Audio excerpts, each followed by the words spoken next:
Hey guys, tonight we venture deep, deeper than any mine shaft or subway tunnel you've ever imagined, into the bowels of the earth, where time itself moves a little differently, and legend says a flame untouched by wind or water burns eternally. It's not on any map. No brochure will mention it, but those who seek it claim one truth: if you touch it, you will never die, but you also may never quite live again. Picture this: darkness so absolute it presses on your chest, your breath, fogging in the stale air, your boots sinking into centuries of undisturbed soil. The walls are slick with minerals older than memory, and somewhere faintly, impossibly, you think you see a light that doesn't flicker. That's not normal. That's not a reflection. That's something alive. So, before you get comfortable, take a moment to like the video and subscribe, but only if you genuinely enjoy what I do here. And hey, while you're here, let me know where you're listening from and what time it is. I promise not to summon ancient flames to your location. Probably. Now dim the lights, maybe turn on a fan for that soft background hum, and let's ease into tonight's journey together. You trudge slowly through forgotten routes and damp air, following no real direction, except an itch in the spine and the hum beneath your feet. That hum, historians believe ancient cultures from the Indus Valley to early Celtic tribes spoke of it as the heartbeat of the earth, a subtle vibration some claim to hear in dreams, others in ritual trances. You, however, feel it as a low purr, like a cat curled somewhere deep inside the planet's chest. There are tales, of course. The oldest comes from the remnants of the Sumerians, clay tablets chipped and charred, referencing an ember of the gods hidden beneath the sacred rivers. No further directions. Classic. And then there's the grotto of the lost pilgrim, said to be somewhere beneath the Croatian highlands. A monk from the 900s AD, name long forgotten, supposedly wandered into a limestone cave chasing warmth in a cruel winter and never came back. But 2 years later, a child with glowing eyes walked into a nearby village, murmuring in dead tongues and drawing flames with his finger in the air.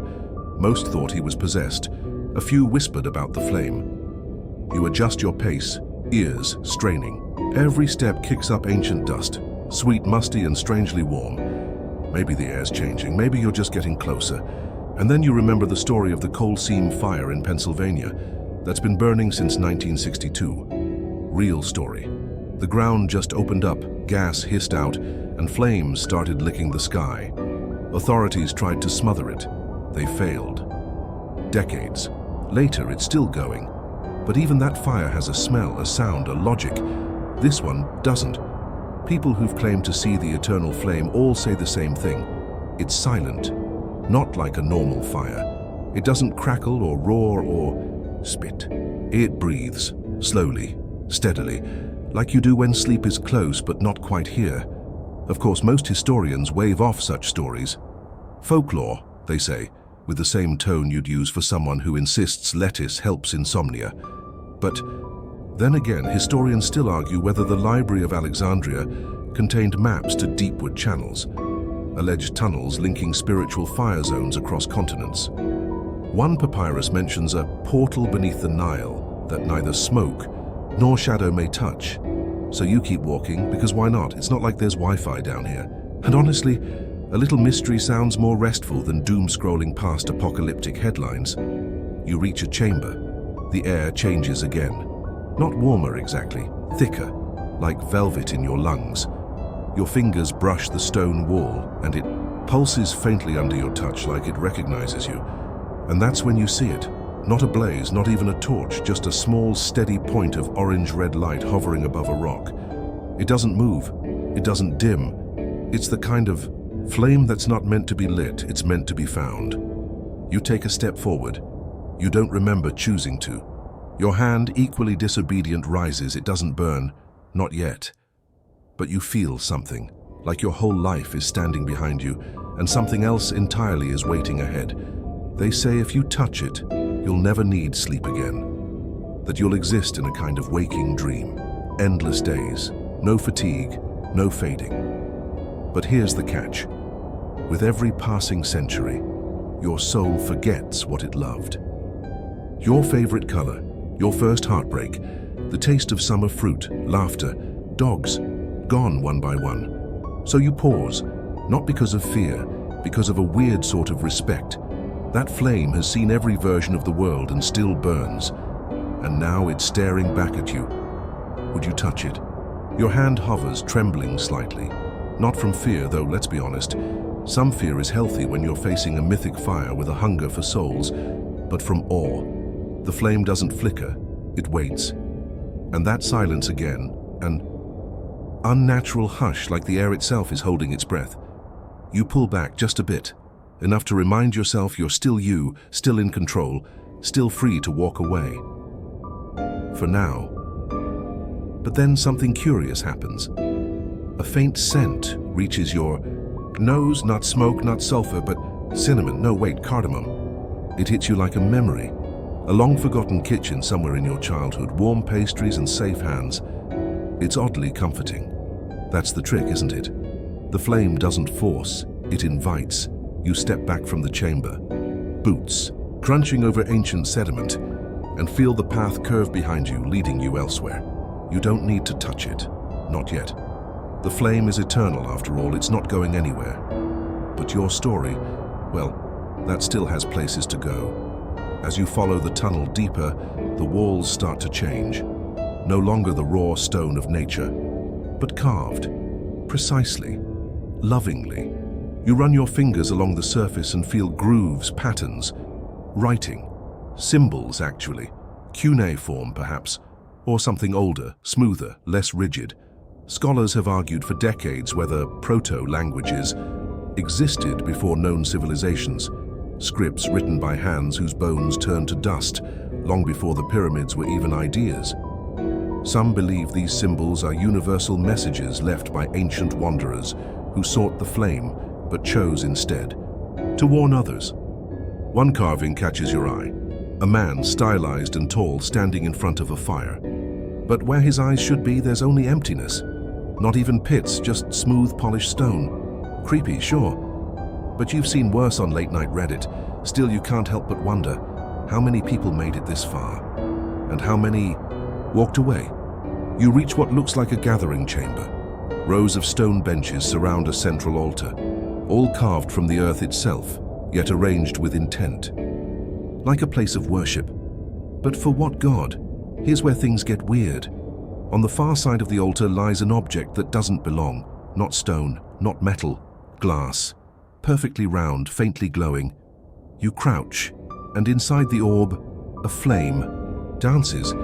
Not like the one behind you, this one is restless, sparking and shifting, alive with motion. It reminds you of stories from ancient Japan, where eternal flames known as Hidama were said to carry the souls of the dead to the spirit realm. Travelers claim to see them floating just above the ground, flickering like will-o'-the-wisps, leading the curious into the unknown. A fringe researcher once linked these Japanese myths to stories from Peru, flames found in caves beneath the Andes where Incan shamans performed rites to stir the earth's breath.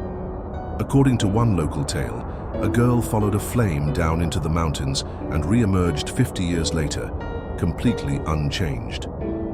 Historians still argue whether such overlaps are coincidence, cultural diffusion, or something more. Maybe these aren't just stories. Maybe there really is a network of flames stitched across the world, each one a node in some ancient living system. As you rise, you spot more orbs, dozens, maybe more. Each flame dances differently, some high and erratic, some low and slow. You suddenly get the feeling that they're watching you, measuring, comparing your spirit to theirs. You tell yourself that's ridiculous, but you also quicken your pace just a little. The passage narrows again, forcing you to slide sideways, brushing against walls that seem to pulse slightly with heat. And here, you hear something new, a sound, faint, like a whisper in a dream. It doesn't come from behind or ahead, but inside your skull. Words you don't understand. A rhythm more than a meaning. And you get the sense, don't ask how, that the flame is aware you're listening. Back in the 1600s, a group of mystics known as the Ember Guild wrote of a flame beneath the world that speaks to the willing and waits for the lost. Their records were dismissed as delusion, of course. But the guild was oddly accurate in other things, like mapping geothermal flows before science even had the term. One of their scrolls, barely preserved, describes a journey not unlike yours, a lone figure walking deeper and deeper into the mouth of the Mother Earth, guided by thoughts not his own, seeking not warmth but revelation. That's when you trip. Not a dramatic fall, just a stumble as your foot catches on a ridge. You look down and see what caused it, a ring, gold, ancient, partially buried in the ground. You reach for it, and it's warm, not heated, just not cold, almost body temperature. You slip it into your pocket, unsure why, but knowing deep down that it belongs to this place and maybe now to you. The path winds again, and a breeze kisses your cheek. Not a real breeze, there's no airflow here, but the feeling of one, like memory. You think of something someone once told you. Fire doesn't destroy, it reveals. And just like that, you start to wonder if the flame beneath the earth is less about immortality and more about unveiling what already lives inside us. That perhaps the soul doesn't burn away, it just burns off everything that isn't truly you.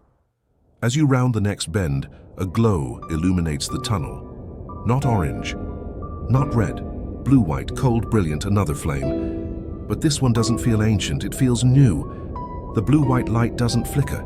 It pulses, steady and measured, like a heartbeat you don't remember having. It throws long, sharp shadows along the tunnel walls, carving your silhouette into jagged outlines that don't quite look.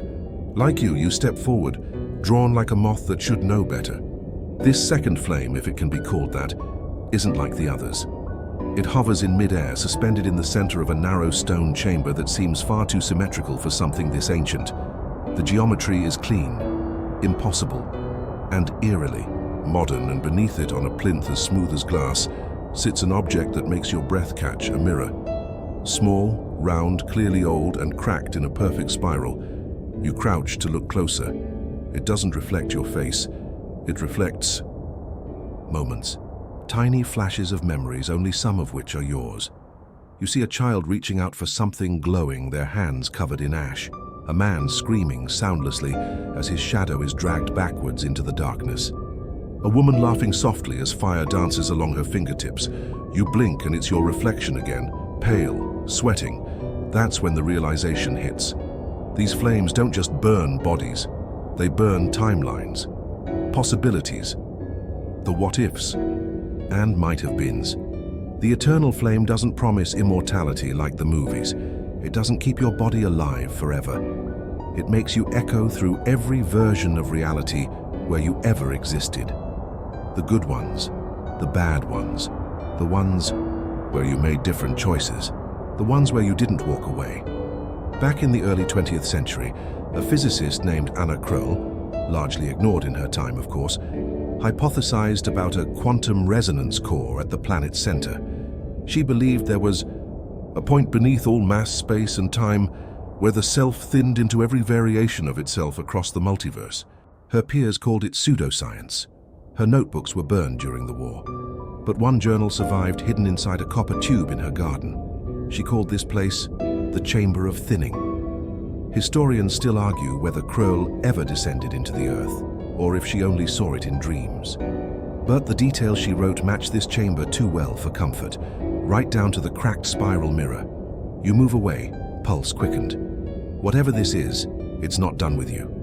As you leave the chamber, your thoughts grow foggy, not panicked, just distant, like your brain is buffering. You remind yourself who you are, out loud, just to anchor something. I'm me. It helps. The tunnel ahead slants downward again, the incline so subtle at first that you don't notice. Then your calves begin to ache, your shoulders tilt back slightly, and you realize you're descending slowly but certainly into a new depth. Somewhere in the dark ahead, a faint sound begins to rise. It's not music exactly, more like harmonics, a long, low drone that vibrates in your bones. Not threatening, strangely soothing. Ancient cultures all over the world used resonance in sacred rituals. Tibetan singing bowls, Greek amphitheaters engineered for perfect echo, the Olmec jaguar masks that amplified the wearer's roar. Sound was a gateway, a key. And right now, you're walking straight through a sound door. As you enter the next chamber, the source becomes clear. The walls themselves are humming, faintly, softly. It's like the stone is singing a note only you can hear. And as you listen, you realize the flame's message isn't in words, it's in frequencies.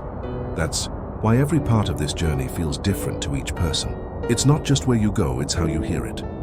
In 1998, a spelunker named Theo Marquez claimed to have found a vibrating well beneath the caves of Navarra, Spain. He described sounds that altered memory and replayed feelings from other lifetimes. His diary was never published, but his niece sold scans online, and conspiracy theorists have been obsessed ever since. The most famous entry, a sketch labeled Flame Heart, surrounded by notations of tones, E-flat, G-sharp, then silence. You hear those same notes now. Whether from the walls or inside your own bones, it doesn't matter. They're here, and then you feel it. Not fear, not pain. Recognition. The flame knows you, it's been waiting. You're not the first to come here, and you won't be the last. But for some reason, this time it feels personal. The next corridor opens without sound. No creak, no shift. Just a soft pressure change, like walking from dream to memory. The air is warmer now, slightly thick. Heavy with something almost sweet, like cloves soaked in rain. You brush your hand along the wall for balance. It feels slick, not wet, just smooth, frictionless. The stone here has been polished by centuries of hands. Yours joins the long, uncountable list. And then ahead, a flicker. Not flame this time, but light. Artificial? No. Too soft. Too uneven. Lanterns. Set into the stone itself. Dozens. Maybe hundreds. Each one glowing faintly yellow. You realize what this is. A procession path. You're meant to walk this. Slowly. Deliberately. It's not a tunnel. It's a transition. You take each step with intent. Left, right, left. With every motion, your thoughts clarify just a bit. You remember dreams you had as a child. You remember someone's laugh, someone you miss. You remember promises you made and didn't keep. The flame is watching, not judging, just observing. Like a mirror that sees not your face, but your momentum. And then in the distance, something begins to rise. Not sound, not scent. Heat, not just warmth, purposeful heat. Heat that says, you're getting close. The heat thickens, not in a suffocating way, but with the gentle insistence of something ancient exhaling. You pause, just for a moment, to let it settle on your skin. It curls against your arms, brushes your neck like fingers made of sunlight. And somewhere deep in your chest, something answers. Not words, not emotion, just a quiet acknowledgement. The path tilts downward once again, and you follow. As you walk, you notice the lanterns start to change. They grow dimmer, not darker, more diffuse. Instead of burning yellow, they flicker with a soft blue tinge, like the last trace of twilight after the sun has gone. Some cast no visible flame at all, just an impression of light that clings to the stone. You don't feel cold. Quite the opposite. Eventually, the corridor gives way to a wide domed chamber. It's silent, vast, circular, and in the center, another flame. But this one is different. Unlike the others, this flame isn't suspended or housed in a structure. It's sunken, flickering in a depression carved into the stone floor, almost like a shallow basin. And yet the fire doesn't consume it. The basin remains unburned, untouched. The fire rolls and folds over itself in slow motion, impossibly bright at the edges, like it's burning in reverse, starting from ash and folding back into ignition. You step closer, and something within you resists, not out of fear, out of reverence. This is the kind of flame you bow to instinctively, the kind of flame once called a god. The ancient Akkadians believed that under the earth, far beneath the rivers and roots, there existed a realm known as Irkalla, but not all souls went there, only those touched by fire. Some archaeologists argue this was metaphor, a poetic description of cremation or the forge of rebirth, but others point to fragments of bronze tablets uncovered near modern-day Nineveh. Tablets that speak of a flame that never dies, hidden in the throat of the world, guarded by stone serpents and time. Historians still argue whether these were metaphors for volcanoes or the remnants of a forgotten cult. But if you were standing where you are now, looking at this unearthly basin flame, you'd stop calling anything a metaphor real fast. The dome above is carved with spirals, thousands of them, none quite alike but all turning inward toward the center. You realize the room itself is a spiral, and you're standing in the eye. You begin to walk its edge slowly, in widening circles.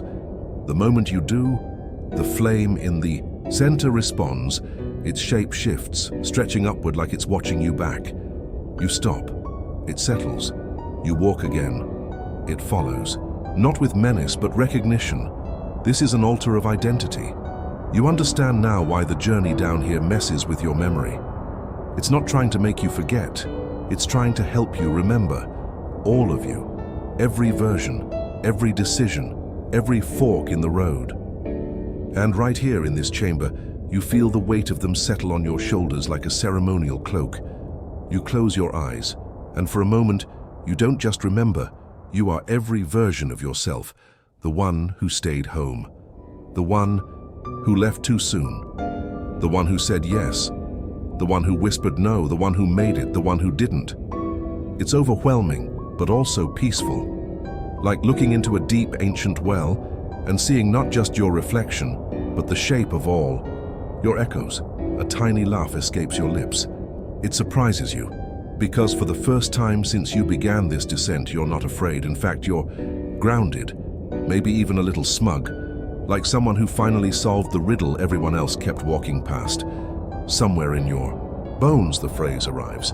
The flame doesn't choose the worthy. The flame shows you why you already are. Still, this is no place to linger. You bow, not deep, not dramatic, just a quiet nod of thanks to the basin, the chamber, the echoes of yourself you've met here. Then you move on. The exit isn't hidden. There's no puzzle to solve, just a simple archway cut into the wall, no carvings, no fanfare. As you step through, something changes. The tunnel beyond curves gently, and you notice the temperature rising again, but not as hot as before. It's warmer in a living way. The kind of warmth that wraps around a tea kettle or a freshly baked loaf of bread, something domestic, comforting. The flame is guiding you somewhere personal now. You descend another staircase, this one carved into layers of ancient basalt. The steps have been worn smooth, not by time alone, but by people. Countless souls brushing the same stone edges, some hurried, some dragging, some reverent, but all headed the same way. Eventually, you find yourself in a corridor that feels familiar, which is strange, because you've never been here before, have you? The walls are lined with low shelves embedded into the stone. On each shelf, objects, not grand artifacts, personal items, a pair of spectacles, a folded scarf, a child's worn shoe, a half-burned letter in an envelope marked "Return to Sender." You reach out toward one shelf and stop, not because it's dangerous, but because you know what's sitting there.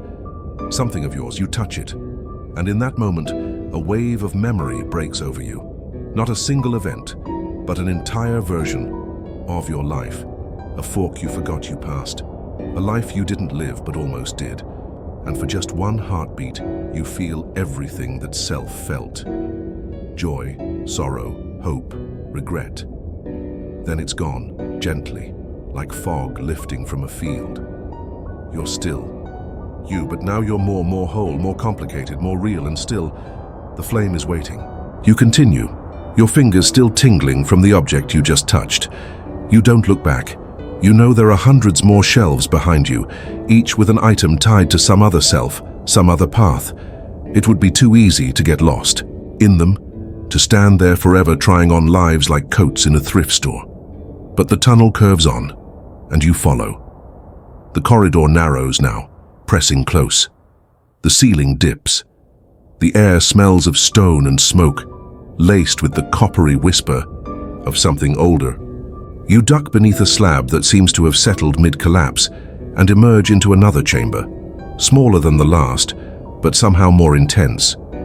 In the center stands a figure, not a person, a statue, tall, thin, inhumanly graceful.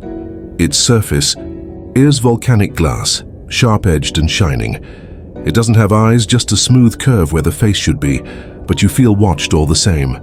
Its hands are cupped together at its chest and resting inside a flame. This one doesn't flicker. It pulses, with breath or heartbeat. You're not sure. Around the base of the statue are marks carved into the floor. Spirals again. But these ones radiate outward. You're standing at the center of a strange stone sun, and the statue is the heartbeat of it. The flame in its hands is steady, mesmerizing. Not bright, not hot, just steady. And suddenly, that steadiness feels more terrifying than any inferno, because it means this has never stopped. This flame has been beating here beneath the earth since before your language had words for time. Ancient Greeks wrote of Hephaestus's forge hidden beneath Mount Etna, but this feels older, closer to the primal fear of fire itself. Some fringe archaeologists have suggested that the cult of Hephaestus may have originated from pre-Hellenic flame worship sites scattered across the Mediterranean, sites that eerily resemble the spiral-marked chamber you're in now. Historians still argue whether such connections are coincidence, conflation, or suppressed history, but you're standing in the center of that argument, listening to stone breathe. You step forward. The statue doesn't move, but its presence grows. You feel it pressing into your thoughts, rearranging them like cards on a table, not maliciously, just precisely. And then, impossibly, the flame lifts from the statue's hands, floats, drifts toward you. You don't back away, you raise your hand. Not high, just enough. The flame lowers into your palm. It doesn't burn. It remembers. You see flashes, not memories exactly, impressions, a campfire in a forgotten language, a torch passed between rebels who will not survive the night, a candle lit on the grave of someone no one else remembers, a million tiny flickers all woven into this one pulse, now echoing in your hand. You close your fingers around it, and the statue bows, just slightly. But it bows. Then it turns. Stone grinding stone, its feet dragging across the spiral sun. It walks to a wall and touches it, and the rock shudders, softens, melts inward. A passage opens. You follow. The tunnel. Here glows without visible flame. Just the faint aura of the fire you carry, echoed back at you by the walls. You're deep now. So deep even the stone seems different. Less like earth, more like bone. Fossilized, faint ridges and striations line the walls, suggesting this place was never carved, only revealed. Eventually, the tunnel flattens into a hall. Long, perfectly, straight, silent. At the end, a door, circular and sealed, not with locks, with language. The door is covered in inscriptions, dozens, maybe hundreds, each a different tongue. Some you recognize: Latin, Greek, Sanskrit, Old Norse. Others are harder to place, more fluid, almost musical. Some are shapes, not letters. Some shimmer when you try to read them. You understand what's being asked.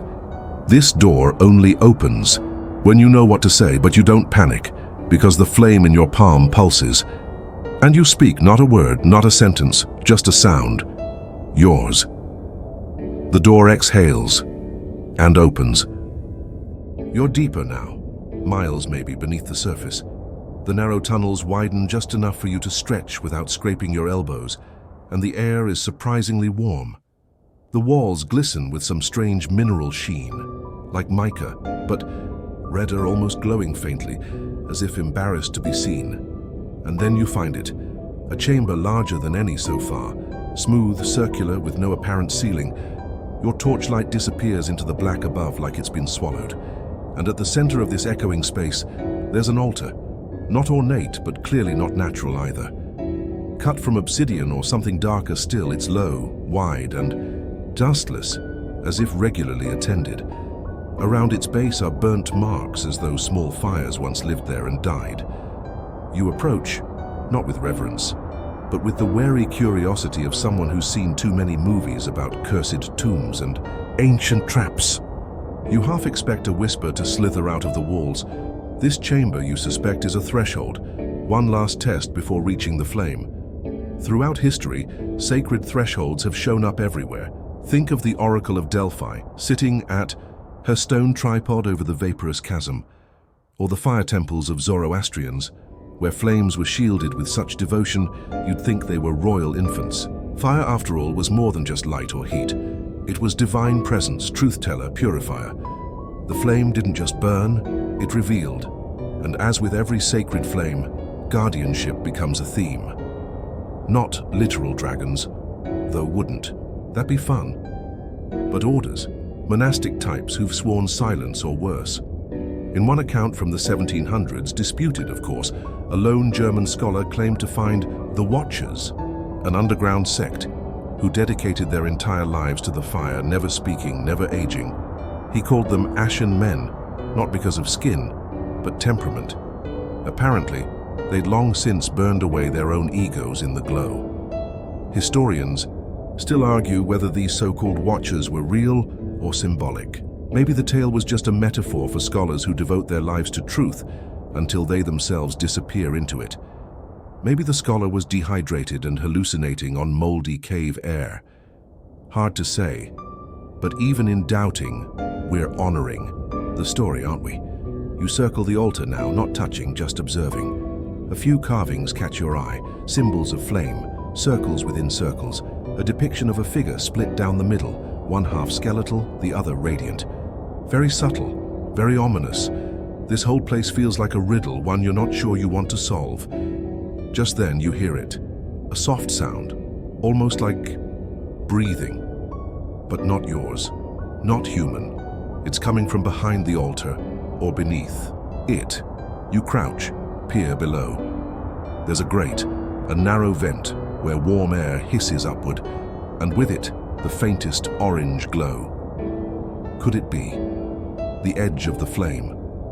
The divine ember itself, pulsing down below like a heartbeat.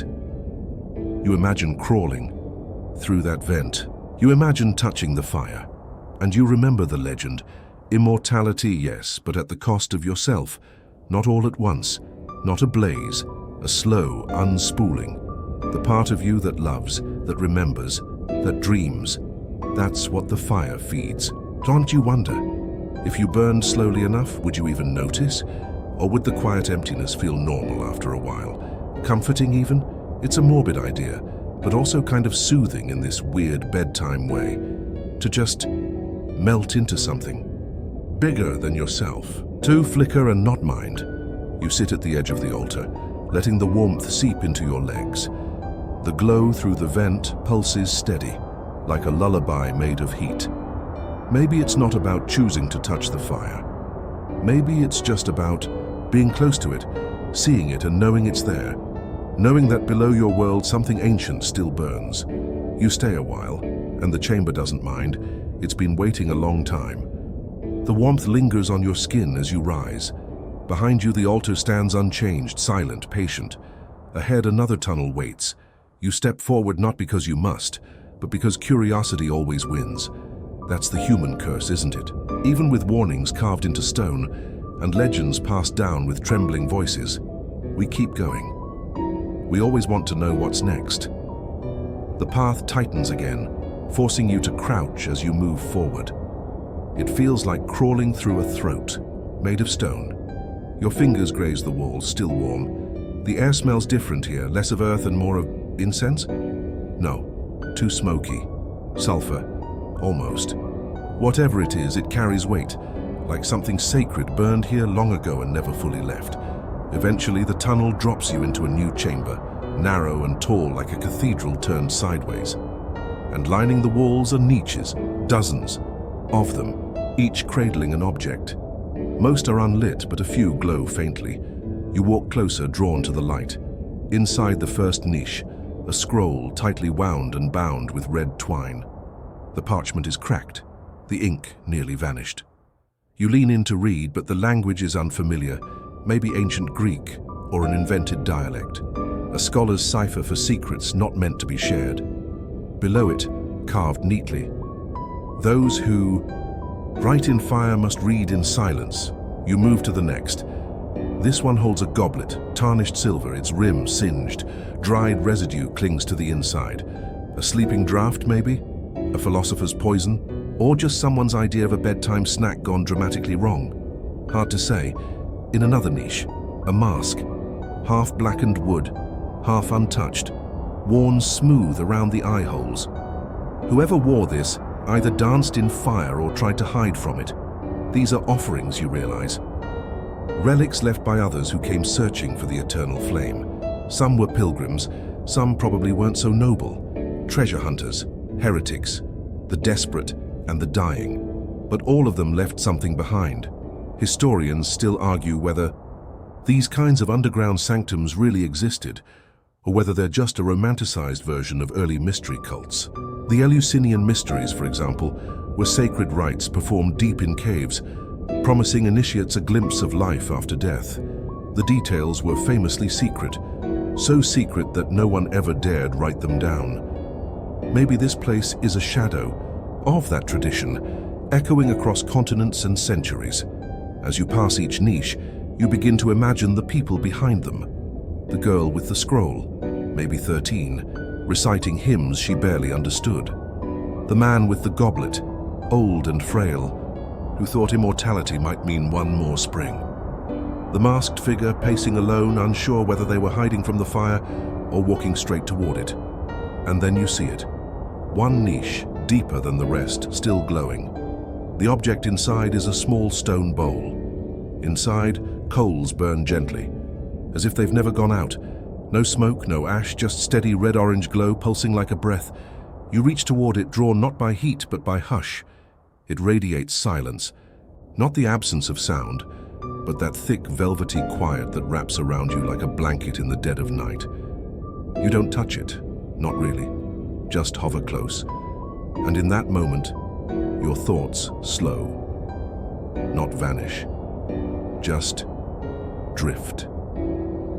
Like leaves in a lazy stream. You remember a childhood fire pit, the way flames dance differently when you stop trying to stare directly at them. You remember stories told in whispers, warnings passed down with smiles too wide to be comforting. You pull back. Slowly, the flame stays, still breathing, still waiting. There's a narrow stair now, carved into the far wall. It spirals downward. Stone, worn smooth by centuries of barefoot descent. No rail, of course, no guide, just a sense that the deeper you go, the less of yourself you'll carry with you. You hesitate, just for a moment. Then you begin to descend. Each step feels heavier than the last, not because of gravity, but because of memory. Like each footprint, releases a part of you, your name, your past, your little petty worries about emails and oil changes, and how your left sock never matches the right. These things slide away, not forgotten, just unneeded. You can pick them up later. Maybe the air grows thicker, the glow below pulses stronger. You're closer than ever. You pause mid-step, not out of fear, just awe. Because somehow you know the next chamber holds the flame itself, but you're not ready yet. Not quite. You rest on the stair, letting the glow warm your cheeks. You close your eyes, you breathe, you exist. That's enough for now. The spiral staircase continues its slow descent, tighter now, closer. The stone around you presses inward, as if the earth itself is reluctant to let you pass. Your hand drags along the curved wall, not for balance, but to remind yourself you're still touching something real, still tethered. And then, without warning, the steps vanish. Your foot lands not on another stair, but on flat, warm stone. You look up or forward, it's hard to tell which direction anything leans anymore, and realize you've arrived. This is it. The chamber is vast. Impossible, really. It shouldn't exist this deep underground. The ceiling rises beyond your sight, lost in swirling haze. The floor beneath you glows faintly like coals beneath translucent ash. And in the center of it all, the flame. It's not large. Not a roaring bonfire or a pillar of holy light. Just a flickering bundle of flame, maybe the size of a camp kettle, floating above a shallow, blackened altar. No smoke, no scent, no sound. It doesn't burn. It breathes, like a living thing that's never needed to eat or sleep. You step forward, not too close, but close enough to feel it hum. And strangely, it hums not in your ears, but in your chest. A vibration deep in your ribs, like your heart trying to harmonize with something older than sound. And then around the room you notice them. Figures. Statues. No. People. Or at least they were. They're arranged in a wide circle, kneeling, facing the flame. Each is frozen in posture. Some bowed, others reaching out, one or two curled in fetal stillness. And yet their faces aren't stone. Not quite. They look mummified, like time itself just paused them. Preserved not with chemicals, but sheer reverence. One still has hair, another open eyes. You're not alone. Historians still debate whether rituals involving fire and sacrifice were meant to summon power or symbolize purification. In Zoroastrianism, fire is holy, never to be extinguished, always to be tended. In Vedic traditions, it's the messenger between worlds. And in this place, it feels like the final exam of faith. Do you worship the flame, or do you become it? You kneel not out of devotion, but because standing feels disrespectful. This is a sanctuary, after all. Of a sort, a slow breeze passes through the chamber, even though no tunnels lead in. It brushes against your cheek, warm, gentle, like someone exhaling beside your ear. The flame ripples. The figures remain still. Then something shifts. Your body tenses, like you just missed a step on a staircase. The chamber hasn't changed. The flame hasn't grown. But something in you cracks open, quietly. A memory bubbles up, uninvited. A moment from childhood, lying in the dark, watching headlights from a passing car stretch across your bedroom wall. That feeling of being so small, so temporary, and yet utterly safe. That's what the flame offers. Not just eternity, but peace. The kind you don't earn by doing more, but by surrendering completely. Another thought. What if that's why the others stayed? Not because they were trapped, but because they finally felt finished. In the far corner, you spot one figure slightly apart from the circle. They're leaning against the wall, legs splayed, a satchel still slung across their shoulder. Inside, poking out a notebook. You rise and walk toward them, footsteps careful, respectful. The satchel opens with a creak. Inside, drawings, notes, half-finished maps. One page in trembling script reads, "The flame speaks only in silence." Another page shows a sketch of the flame, almost childlike in style, surrounded by tiny figures in a ring. One figure is circled in red ink with an arrow pointing to it. Underneath, "She heard it. I saw her cry." You look up at the kneeling woman nearest the altar. Her face is peaceful, mouth slightly parted. A single tear track is etched in the dust on her cheek. What did she hear? What would you hear if you stepped just a bit closer? You return to the center, feeling the warmth intensify. Your body begins to hum again, your bones remembering a rhythm you never learned. The flame flickers brighter now, just slightly, as if acknowledging you. You whisper nothing. You think nothing. You simply sit. Time slows. Breathing slows. The air itself forgets to move. And then, deep in your chest, you feel it. Not words, not visions, just a presence. Like someone else settling inside your skin, not to take control, but to remember with you. All your tiny moments. Your first scraped knee. Your last good meal. The love you offered that was never returned. The laugh you tried to hold in. The apology you never got. The flame doesn't erase these things, it cradles them. Like a librarian shelving your entire life in a quiet, fireproof vault. Somewhere inside you, a voice not yours says, you can leave whenever you wish. It's not a challenge, it's permission. You stand, not everyone does. Clearly, but you do. You take one last look at the flame. It dances, indifferent. The others remain kneeling, their devotion eternal. And maybe they wanted it that way. Maybe that's the gift. Not immortality, but release. You turn back to the staircase, your legs feel heavier. Not with exhaustion, but meaning. Every step upward is a little harder, because now you're carrying the weight of what you saw, what you heard or didn't. Above you, silence. Behind you, fire. Inside you, something that hums. You ascend in silence. Each step feels different now. Not just heavier, but more present. You're no longer drifting through this underground world. Now, It's as if the earth itself acknowledges you. You've been to the center. You've seen the flame. You're no longer just a visitor. You're a witness. The climb is long, winding, and slow. You begin to notice things you missed on the way down. Little carvings in the walls, worn by time and touch. Some are symbols: sun, flame, circle. Others are phrases etched in many languages. You run your hand over one inscription in Latin which reads, Vita brevis, flamma aeterna. Life is short, the flame eternal. That one hits a little harder than you'd like. The stairway finally leads into a narrow passage, narrower than you remember. You have to duck your head now. Your fingers skim across the stone as you walk, searching for something. Maybe a sense of direction, or maybe just reassurance that you're not leaving everything behind in that glowing chamber. And then, you hear something. A whisper. Not a word, just a breath of sound. A shift in the silence. Your first thought is, it followed me.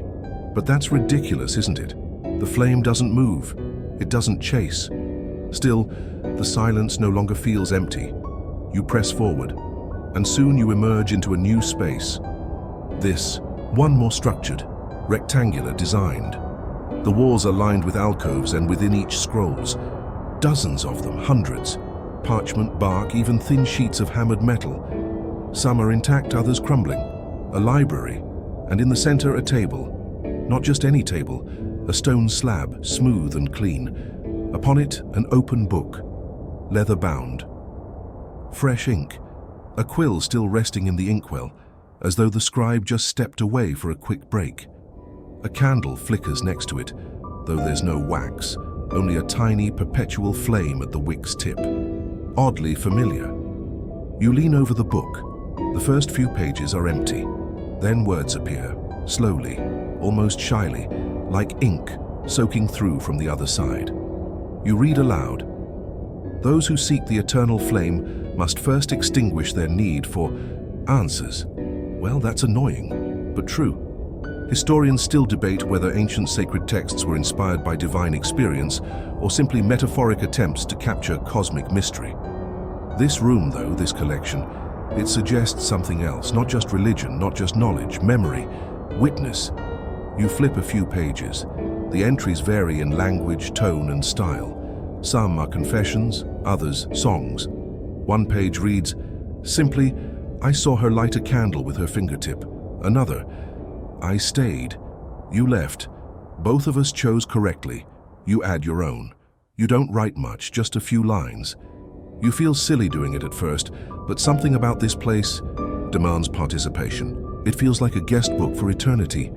I touched nothing, I heard everything, I'm not the same. You sign your name or maybe a symbol, a doodle of a tiny flame. You smile. It feels right. As you stand back, you notice the candle beside. The book flicker in rhythm with your breath. You lean in, whisper thank you. The flame bows slightly, and then something strange happens. One of the scrolls on the far wall unravels itself. No wind, no touch. It just opens. You walk over and peer at the page. It's a diagram, a crude map. And you recognize something immediately. The staircase, the descent, the flame, but there's more. A second path, not one you took. It diverges from the original descent, loops wide around the chamber of statues, and leads to another area, one, labeled only with a symbol, a spiral inside a flame. A door never opened, a story untold. You feel a tug in your chest. Do you go back?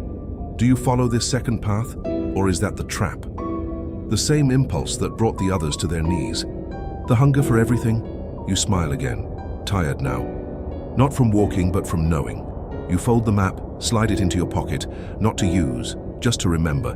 The path forward leads to another doorway, not a tunnel. A proper door, framed, in stone. Heavy wooden reinforced with bands of tarnished brass. It creaks open with a push, and beyond it, sunlight.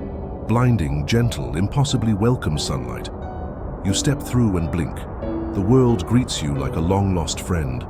You're in a valley, lush, quiet, ringed by jagged hills that now seem more protective than forbidding. The sky above is soft blue, freckled with lazy clouds.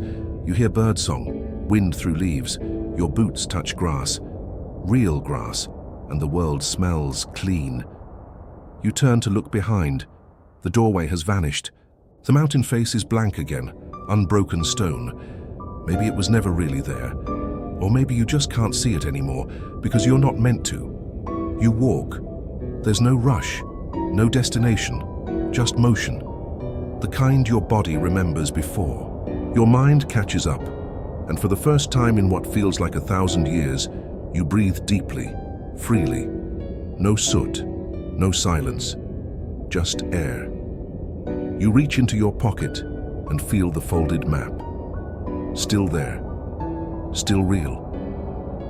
You hum softly, a tune you don't recognize, but it feels familiar, like something you heard once near a fire. The valley cradles you like a memory you forgot you missed. You wander through tall grasses that brush your fingertips, each blade carrying the golden hue of late afternoon. There's a peculiar sense of timelessness here. No ticking clocks, no footsteps chasing behind you. Just the breeze, rustling like whispers too faint to catch. You don't ask where you are. That question has grown tired. Instead, you follow a trail, almost invisible, traced more by intuition than markings. It curls gently along the hillside, flanked by moss-covered stones and wildflowers in bloom. The scent of lavender and something vaguely citrusy dances in the air. Somewhere in the distance, water gurgles. A stream, perhaps. You think of the chamber again, the book, the scroll, that odd little doodle you left behind. Did it mean anything? Did anyone notice? Or is your entry already fading like breath on a window? Scholars have long debated the purpose of ancient libraries. Were they meant to preserve knowledge for future generations, or to memorialize the ones who dared ask questions no one could answer? This hidden place suggests a third reason. Maybe memory itself is the answer.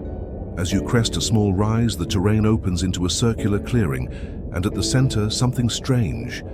A standing stone, taller than a man, carved with that same spiral inside a flame symbol, the one from the map.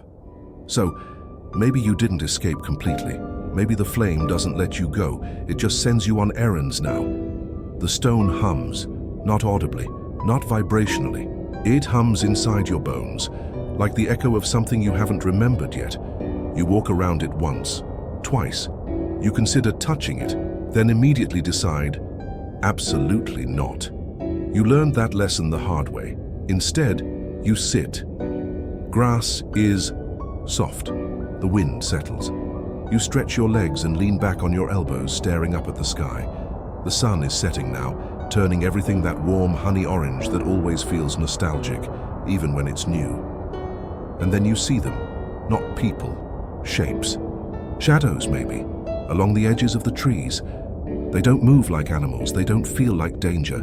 More like reflections, versions. Watching, waiting. You blink, and they're gone. Of course, you lie back fully, arms behind your head. The stone towers over you like an ancient guardian, casting a long shadow that points east. You wonder if anyone else has seen this place. Then you wonder if anyone will. You drift for a bit, half asleep, half awake, caught in that gauzy space, where thoughts become dreams. You remember a story from childhood, a river that only appears when you stop looking for it, a door that only opens when you forget why you knocked. This valley feels like that, a reward for forgetting the right things. A rustle nearby draws your attention. A deer, not unusual, except this one is pale, almost silver. Its eyes meet yours, and for a long moment neither of you moves. Then it nods, yes, nods, and turns away. You rise, curiosity once again dragging you to your feet.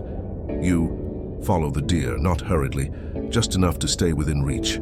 It leads you through a grove of trees where the air grows cooler, the light filtered into soft green shafts. And there it is, a pool, circular, still, perfectly reflective. You glance in and expect to see your face, but you don't. Instead, you see flames, not chaotic, not destructive. Just fire dancing in slow motion, rippling across the surface like oil paint stirred gently by breath. You kneel, touch the water. It's warm, And then your reflection appears, eyes older, not aged, just tempered, like something has been forged. Behind them, a quiet knowing. You smile at yourself, not in pride, in peace. From behind, the deer huffs, a soft exhale, and when you turn, it's already gone. Of course, back at the standing stone, the hum has quieted. The sun has dipped below the hills, and twilight gathers in soft blues and violets. Fireflies begin their tiny performances across the field. One lands briefly on your sleeve, flickers, then lifts off again.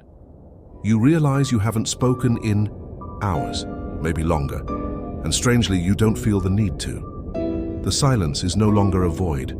It's full now, of thought, of presence, of memory. Historians still argue whether so-called sacred locations alter people, or whether the people who find them were already different to begin with. You could weigh in, sure, but you're not sure it matters anymore. You're already part of the story. That night you find a small grove to sleep in. The trees bend slightly inward, forming a canopy of stars above you. There's no tent, no fire. Just you, the grass, and that strange hum of the land itself. You fall asleep quickly, and you dream of nothing. Because tonight, for the first time in a very long time, your mind isn't looking for more. It simply is. Morning arrives like a whisper, cool, pale, and slow to stretch. You wake with no memory of falling asleep. The grove around you is soft with dew, the air tinged with petrichor, and the faint aroma of mint leaves crushed underfoot. Somewhere, a bird sings the same four-note song it always sings when the world is pretending to begin again. You sit up, stretch, breathe. There's no urgency, no alarm, no task looming. But still something tugs gently at your mind, a thread not yet tied, the eternal flame. Is it here? Were you sent to find it, or sent away from it? You rise and make your way back to the pool. It's still there, still quiet. The flames on the surface gone now, replaced by a perfect mirror of the sky. You gaze into it again. This time your reflection smiles first. You follow a new path, not by choice, but because the old one no longer exists. Literally, the way you came has vanished, swallowed by shifting leaves and an uncaring earth. Typical. Enchanted landscapes have a terrible habit of reshuffling themselves, especially once they think you've learned a lesson. The trail you now take leads you down into a gorge carved over millennia by water that no longer flows. A dry riverbed of white stone and shattered time. Walls rise on either side, carved with etchings worn to the brink of invisibility. You run your fingers along them as you walk, each groove, each symbol, a story no one asked to be remembered. You recognize one, the flame within spiral again. Another, a handprint. Then oddly, what looks like a cluster of stars, 7 dots forming a jagged curve. You've seen those stars before, maybe in a childhood book, or maybe in the ceiling of that underground chamber. Either way, you're being followed, not by a person, but by a pattern. You reach a bend in the gorge. The wind shifts. You smell smoke, not acrid, not dangerous, but earthy, old, like incense burned in forgotten temples. You move toward it, the air growing warmer with each step. At the curve, the path opens into a cavernous expanse, a wide amphitheater of rock and ash, blackened and glassy in parts, like something once burned here with such heat it melted reality itself. In the center, a fissure, narrow, deep, glowing. You don't need to be told. You already know. This is it. The flame. Not a roaring bonfire, not a writhing column of hellfire. Just a steady burn, blue at the edges, gold in the heart, red where it shouldn't be. It pulses softly, as if breathing, as if waiting. You step closer. Every inch takes effort. Not because of heat, though it's sweltering, but because of the weight. Emotional, metaphysical, historical. Whatever this is, it's older than language, older than memory, older than you by a very long stretch. And here comes the question. Do you touch it? You think back to the scroll that warned, you to the scholar who lost his voice, to the deer that bowed its head, to the pool that showed your reflection wrapped in firelight. You think of how far you've come, how much you've forgotten, and how many times you've almost turned around. And still, the question remains, do you touch it? Historians still argue whether these ancient immortality myths were allegories for enlightenment or warnings disguised as reward. Whether the flame gives eternal life or simply burns the soul so slowly that time forgets to end it. You stare at it for what feels like hours. You reach out, not touching, not yet. Just letting your hand hover in the heat. Your palm prickles. Your heartbeat slows. Something inside you feels like it's holding its breath. Then you pull back, not out of fear, but because you finally understand. The flame doesn't give you anything. It simply reveals what was already there, and you're not ready to know. Not yet. You turn and leave. The flame behind you flickers, but does not follow. Back outside, the gorge seems lighter. You take a deep breath, and for the first time the air doesn't smell ancient. It smells like today. You smile because somehow that's funnier than it should be. You follow the canyon wall until it gives way to a trail, wider this time. Well-worn. The kind travelers walk without questions. You join it like a thread rejoining a tapestry, becoming part of something you won't ever fully see. You pass an old signpost, its lettering long gone, but its presence comforting. Civilization, or at least a shared memory of it, can't be far. Up ahead, smoke curls from chimneys. The sound of conversation drifts through the trees. Laughter, maybe even coffee. You don't rush. You don't plan, because some journeys don't end. They pause, they breathe. They wait for the next chapter to unfold when you least expect it. You arrive at the village just before dusk. It's the sort of place that exists outside maps. Too small to register, too old to forget. Stone cottages lean with the memory of wind, their roofs stitched with moss, chimneys exhaling soft plumes, like sleeping giants. The paths here aren't paved, they're worn, carved slowly by generations of feet and wheels and quiet choices. You walk in and nobody stares. That's how you know you belong. A man is chopping wood by a garden wall. He nods at you. A woman hangs laundry even though the sun is nearly gone. Children play near a well, their laughter echoing like birdsong across the cobblestones. You pass a window. Inside, a family eats dinner. Potatoes, something with steam, maybe a pie cooling on the sill. The smell drifts toward you like a memory. You never made, but always missed. At the center of the village stands a circular stone structure. It's not a fountain or a shrine exactly. More like a hearth. No roof, no walls, just a space built for warmth. And at its center, fire. Not the flame, not the eternal one, but a modest fire. Tangible, crackling, contained. You sit beside it. Someone joins you without asking. Then another. They say little, but the silence here feels full, shared, comfortable. You hold your hands to the flame, and for once it gives you warmth without riddles. Still, your mind drifts. Did you fail? Did you pass some strange test? Was the eternal flame just a metaphor? A very real metaphor that nearly singed off your eyebrows. A local hands you a wooden cup filled with warm cider. It smells of cloves and orange peel. You sip, and it's perfect. Not too sweet, not too sharp. You thank them and they smile like they've known you forever. Later, you're given a room above the baker's shop. The bed creaks like a ship, the blankets heavy with lavender.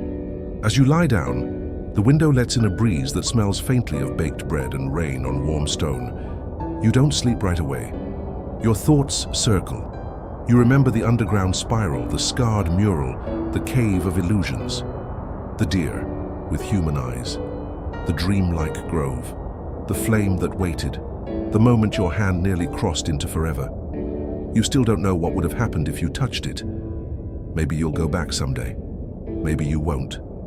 Historians still argue whether stories like yours are cautionary tales or romantic nonsense. Whether the flame ever existed, or if it was just a way to process the terror of death and the bigger terror of living without meaning. But here's the thing they miss. Meaning doesn't come from answers. It comes from the walking, from the questions you carry, and the courage to set them down now and then, from firelight that doesn't ask you to burn. Outside, the village sleeps. The stars return, blinking into place like puzzle pieces above the rooftops. A dog barks once in the distance, a shutter creaks and settles, and you finally drift. Your breathing slows, your body sinks into the bed like it's always belonged there. In some corner of your mind, a tiny spark still flickers, not the eternal flame, but something better, something entirely yours. The night deepens and the world grows quieter still. Your body softens, releasing its last defenses to the darkness around you. You breathe in slowly, the air cool and still scented faintly with embers and moss. Each breath carries you further, away from waking toward a space with no edges, no decisions, no riddles, no more questions to answer. The journey is behind you now, but its warmth remains. Not in the grand revelations or the fire beneath the earth, but in the simple comfort of return, of rest, of being home. Even if just for tonight, your limbs grow heavy, your thoughts slower, like leaves drifting down a lazy river. Let them fall one by one with no need to gather or name them. There's no flame here asking anything of you. No strange doors to open, no puzzles to solve, only stillness, only the rhythm of your breath. You're safe, you're warm, and you're exactly where you need to be.